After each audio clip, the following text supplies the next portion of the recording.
am not sorry for something I didn't do. I saw my dad holding a shotgun and mom screaming at him. The shocking case of Ronnie O'Neal. This is Ronnie O'Neal, a name that has become synonymous with a chilling and horrific crime that shocked the nation. At first glance, Ronnie might have appeared to be just another face in the crowd, but behind his facade lay a darkness that defied belief. In March 2018, in the normally peaceful community of Riverview, Florida, Ronnie O'Neal committed a crime so heinous it left the community in utter disbelief and horror. The victims? His own family. His girlfriend, Kenyatta Barron, and their 9-year-old daughter, RonnieO'Neal. What drove O'Neal to commit such a gruesome act of violence against those he should have protected? Was it a sudden outburst of rage? Or were there deeper, more disturbing issues at play? As the investigation unfolded, authorities discovered a history of domestic violence, erratic behavior, and a troubled past that painted a disturbing picture of a man spiraling into darkness. This case is particularly harrowing as the only surviving witness was an 8-year-old boy who was tragically forced to be cross-examined by his father during the trial. The boy had witnessed the gruesome murders of his sister and mother, a situation that added another layer of horror and trauma to this already disturbing story. I saw my dad holding a shotgun and mom screaming at him.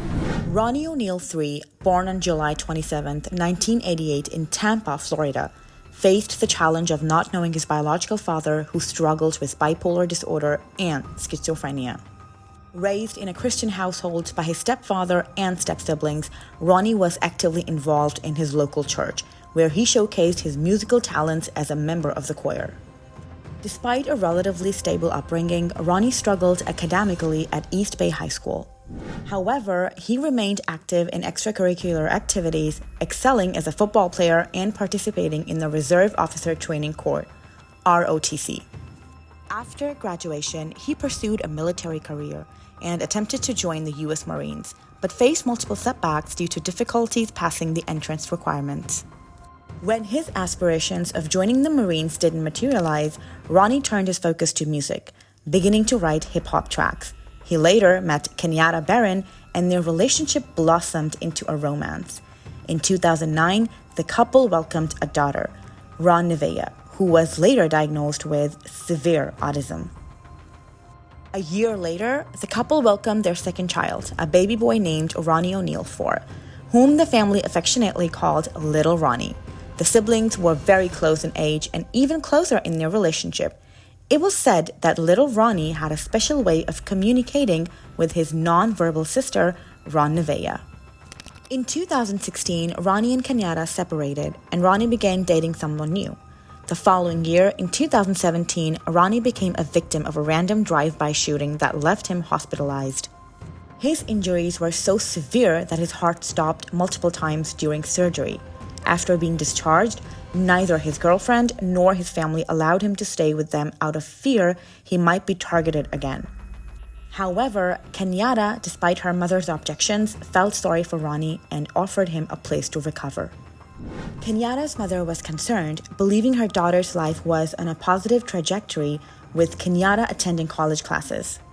She worried that Ronnie might disrupt Kenyatta's progress, recalling a disturbing incident when Kenyatta had to call the police after Ronnie threw a wrench at her car window because she refused to give him the car.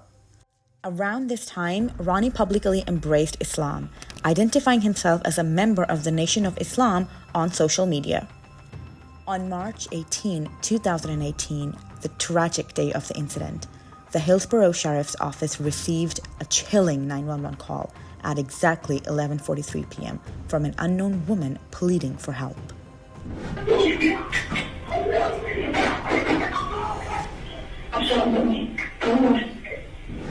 During the call, the unknown woman uttered a heart-wrenching apology, addressing someone named Ronnie. The call then abruptly ended with a blood-curdling scream. Adding to the unsettling nature of the situation, a man's voice could faintly be heard in the background saying Allahu Akbar, an Arabic phrase meaning God is the greatest. 8 minutes later, at around 11:51 p.m., the emergency operators received another 911 call.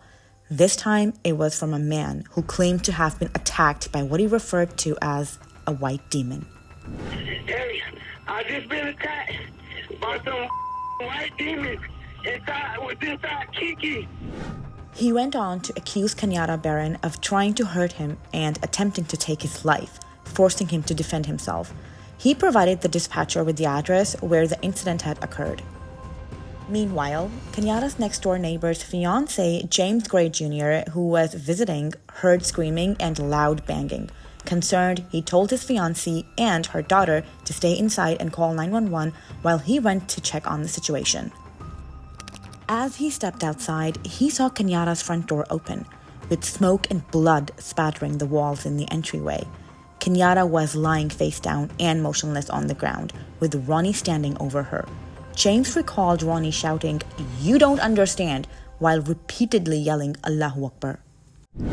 When Hillsborough County Sheriff's deputies arrived at the scene, they were met with a horrifying sight. In the driveway of a nearby house, they found Kenyatta severely injured and with evidence of a gunshot wound. A damaged shotgun was found nearby. It was later revealed that Ronnie had shot Kenyatta in the shoulder before brutally beating her with the butt of the shotgun. Kenyatta suffered 15 head lacerations, multiple skull fractures, a broken jaw, facial features, and lost several teeth. Despite first aid, she died from brain hemorrhage due to blunt force trauma. As officers approached, they noticed a fire inside the apartment. Suddenly, the garage door opened, revealing Ronnie O'Neal covered in blood. He ignored commands to stop, leading officers to use tasers to subdue him. In the patrol car, Ronnie shouted Allahu Akbar, calling Kenyatta the devil and the children the devil's kids. Firefighters entered the residence and found 9-year-old Ronnie O'Neal 4 severely injured with burns and exposed organs. Despite his pain, he told officers, "My father shot my mother." Little Ronnie was rushed to the hospital for emergency surgery. Firefighters discovered blood-soaked floors and the lifeless body of 9-year-old RonnieO'Neal in Kenyatta's bedroom. She had been stabbed and burned. The autopsy revealed RonnieO'Neal had severe stab wounds to her head, neck, and torso, as well as fractures. Her father had used a hatchet to end her life. The community was horrified by this tragedy. Ronnie was arrested and charged with resisting arrest, arson, 2 counts of first-degree murder, and 1 count of attempted first-degree murder. In May 2018, the state attorney's office announced their intention to seek the death penalty. Concerns soon arose regarding Ronnie's mental competency to stand trial. By October of that year, he was found unfit to stand trial, leading to the termination of his parental rights to little Ronnie in December 2018. However, his competency status changed in 2019. In May 2019, the Department of Children and Families evaluated him and determined he was fit to stand trial and no longer required involuntary commitment. As a result, in June 2019, the judge ruled that Ronnie was competent to stand trial. However, due to numerous delays caused by the COVID-19 pandemic, the jury selection process did not begin until June 2021.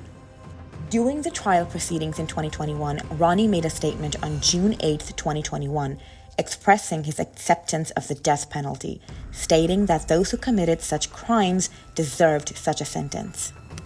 In a surprising turn of events, Ronnie chose to dismiss his attorneys and represent himself. The judge, after assessing his capability, granted him permission to proceed as his own legal counsel. What happened next was entirely unexpected. Ronnie put on quite a performance. As soon as he appeared before the jury, he began shouting that he had evidence proving corruption. He claimed that law enforcement had tampered with the evidence and that a 911 call was missing. Additionally, he insisted that he had acted in self-defense. State plans to kill me if they can say that I killed my family unjustly. On the second day of the trial, the state attorney presented a broken shotgun as evidence, asserting that Ronnie used it to fatally harm Kenyatta. Ronnie requested to hold the gun, possibly to demonstrate his perspective or assert control, but both the prosecutor and the judge refused his request. Ronnie's dissatisfaction with this decision was evident throughout the trial. Testimonies from several first responders provided insight into the disturbing scenes they encountered that night. Donald Foster, a firefighter who bravely fought the flames engulfing Kenyatta's home, described the floor covered in blood that caused him to flip as he searched for Ronnie's daughter amidst the chaos.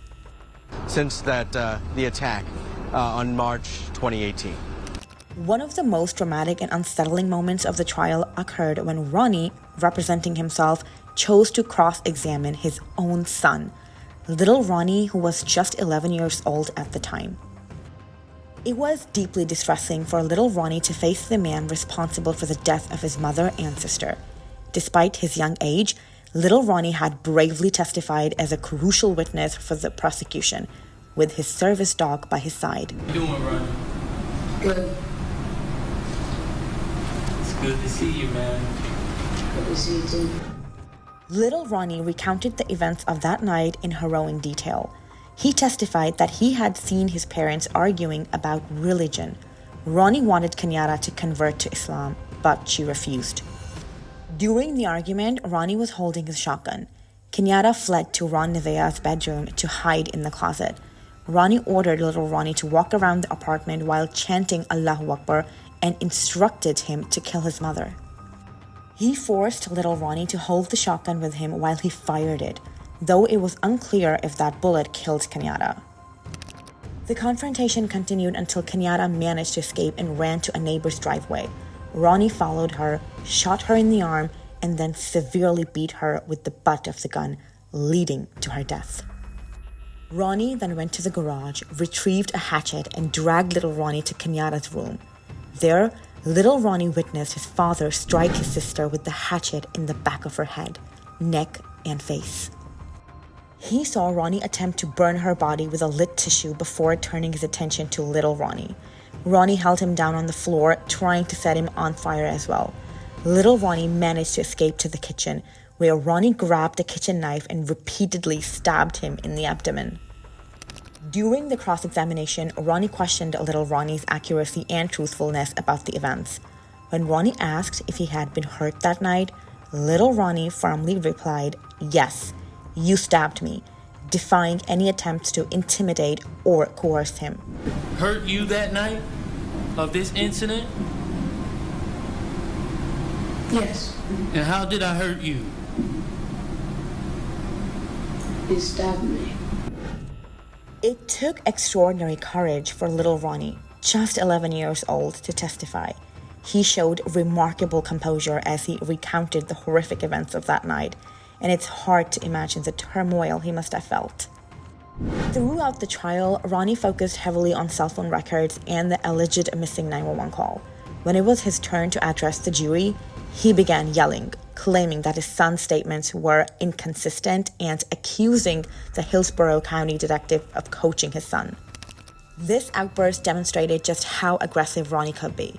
After Ronnie's closing statement, the jury began their deliberations. The trial then entered its penalty phase, with Ronnie facing the possibility of the death penalty. In a prior hearing in May, the judge had sternly warned Ronnie about the potential consequences of representing himself in such a serious case. Despite his efforts to influence the jury during the trial, Ronnie opted not to testify in his own defense. One can only speculate why he refrained from speaking, perhaps due to concerns about answering difficult questions. The judge strongly advised Ronnie to allow his standby counsel to represent him in the penalty phase. On June 23rd, during sentencing, the prosecution urged the jury to consider the gravity of Ronnie's actions and recommended the death penalty. Surprisingly, Ronnie chose to let his court-appointed public defender handle this phase, advocating for a life sentence instead. Testimonies from Ronnie's family highlighted the abuse he endured, and a psychologist testified to his mental health issues. Ronnie's mother recounted his near-death experience in the drive-by shooting months before the murders. Throughout the proceedings, Ronnie expressed no remorse for the murders of his child or the mother of his child. On June 21st, 2021, after 4 hours of deliberations, the jury found Ronnie guilty on 2 counts of first-degree murder and attempted first-degree murder. He was also convicted of arson, 2 counts of aggravated child abuse, and resisting an officer without violence. Ronnie sat silently as the foreman read his verdict. Count 1 of the charge, the defendant is guilty of first-degree murder as charged.